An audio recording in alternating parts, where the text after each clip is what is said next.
Hi, I am Michael Santos with Compliance Mitigation, and today we're going to be speaking about a company known as Bluebell Ice Cream. The CEO got into some trouble that resulted in really a government investigation and then further problems for him and his family and his shareholders and his team members. And these are the types of complications that we want to help businesses avoid. And that's why our team produces these types of case studies. If you visit compliancemitigation.com, you can see the case studies, work through them through our premium membership, get a certificate and by answering the quizzes correctly, and really build a record showing your commitment to pursuing excellence and avoiding any types of decisions that can lead to government investigations and white-collar crimes. Let's go ahead and take a look at what my colleague Joshua McCarty wrote in this case study. So the purpose here is to explain how a CEO's neglect could lead a company into a government investigation and charges of fraud and conspiracy and improper disclosure and all types of problems. This is written by Joshua McCarty, a young man who served time in prison, reached out to us and wanted to do some work by describing some of the complexities in business that can lead to problems. And in this case study, Josh tries to teach us a few different objectives, such as understanding how what are the elements of fraud, describing potential penalties for forging documents, understanding how deceit by one person could negatively affect the reputation of an entire company. Of course, that would affect shareholder value as well. Identify ways that employees can defend themselves against fraudulent upper management, and explain how taking accountability can prevent growth of a problem. So the intended audience here, of course, is just employees and executives who provide goods and services to consumers. If you're working in the private sector, you want to know how the decisions of everybody on the team can influence the entire company. Some of the key terms that he covers here are fraud, contamination, listeria, white-collar crime, of course, Bluebell is the name of the company, and safety concerns. So he writes here, the current state of the industry is that the Food and Drug Administration is responsible for protecting people from any hazardous product that is made for human consumption. The FDA has created laws and guidelines. Well, he writes that the FDA has created laws, but it's not the FDA that creates laws. It's Congress that creates laws. So I'm going to edit that. But the FDA does have regulations and guidelines that all companies are supposed to follow. Public health is of chief concern for the FDA. When the FDA tests food to contain harmful substances, the FDA may put a ban on the production of those goods. With this type of regulatory enforcement, the FDA can find toxic chemicals in items before they go on shelves, and it is the manufacturer's public duty to ensure safety for the consumer.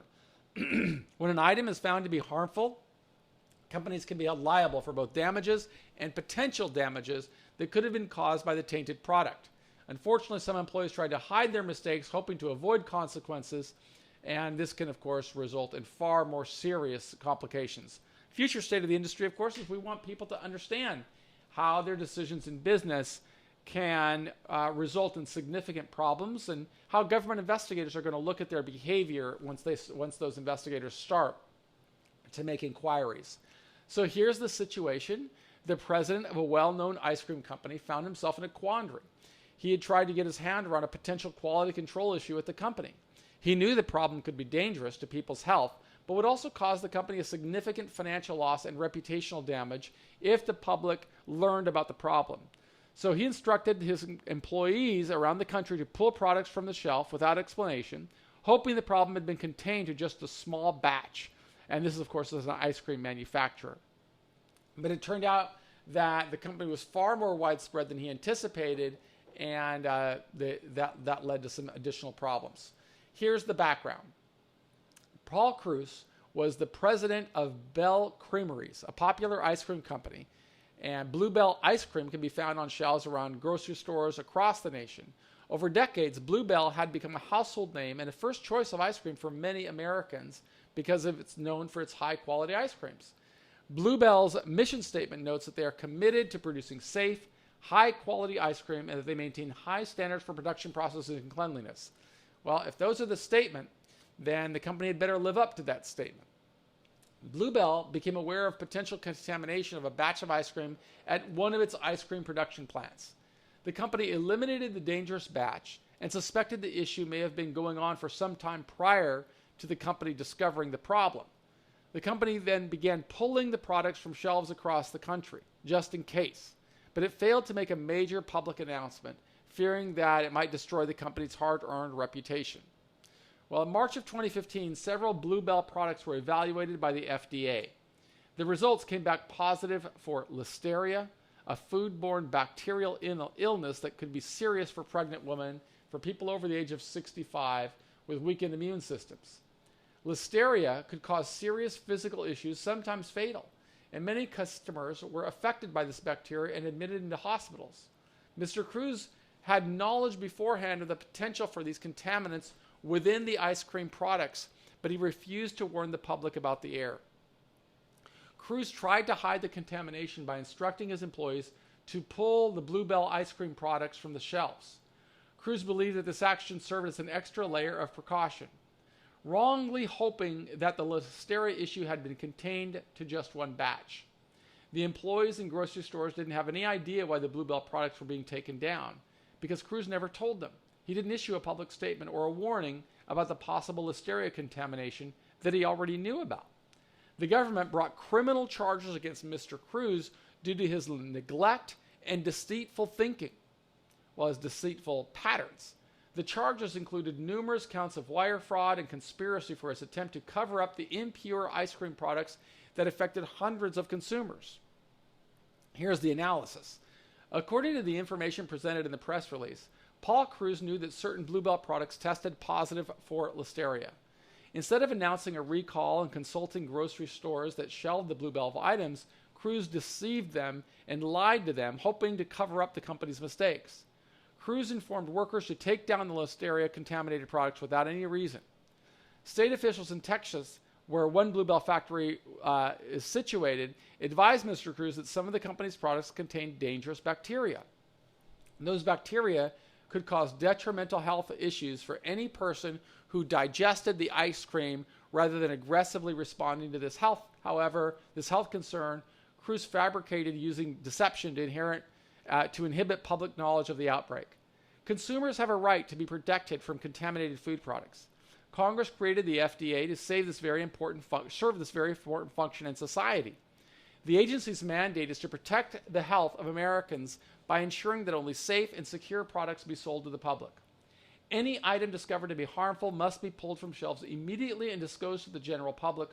And that's the goal, of course, is to collect all potentially dangerous products, but also to let consumers know that there's a problem.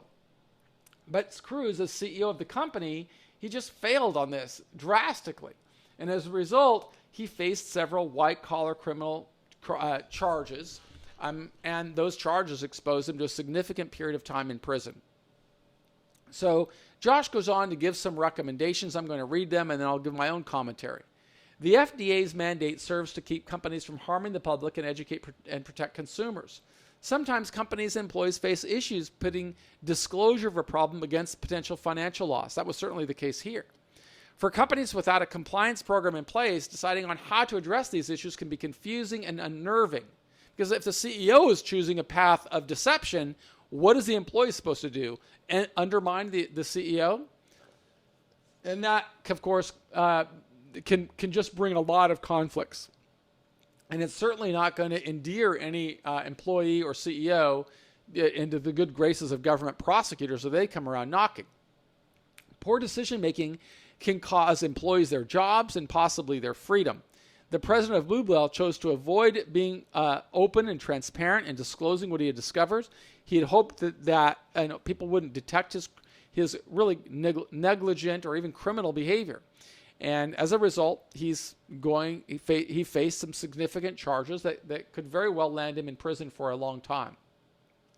We want to help people avoid this, and that's why we highly recommend that companies do a serious risk analysis of their company.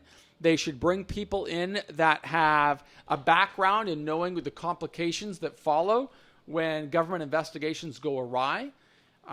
We try to provide a lot of information that companies can consider, but employees should be considering this as well, because you, as an employee, could be held liable for the decisions of other people around you. There's this theory of you either knew or should have known, or willful blindness. And if government authorities accuse you of either knowing or saying that you should have known or saying that you were willfully blind, you didn't want to know, you could face some really serious problems. They could be civil penalties, they could be criminal penalties, there could be fines, there could be problems with licensures, all kinds of problems. So we encourage you to continue working through our case studies. If you want to develop a compliance program for your company, give us a call. We'd love to share with you how you can turn these case studies into a real training exercise with measurable outcomes that could potentially qualify your company for leniency in the event of an investigation, maybe even a deferred prosecution agreement or a non-prosecution agreement. We provide a lot of that information on our courses that we make available to anybody who's interested. So visit us at compliancemitigation.com. My name is Michael. I am the founder of the company, and I'm grateful to Josh for helping us present this information, and I hope that you guys find value in it. Now, if you're in the premium program, make sure you take the quiz so that you can get your certificate, or visit us at compliancemitigation.com. Thanks so much.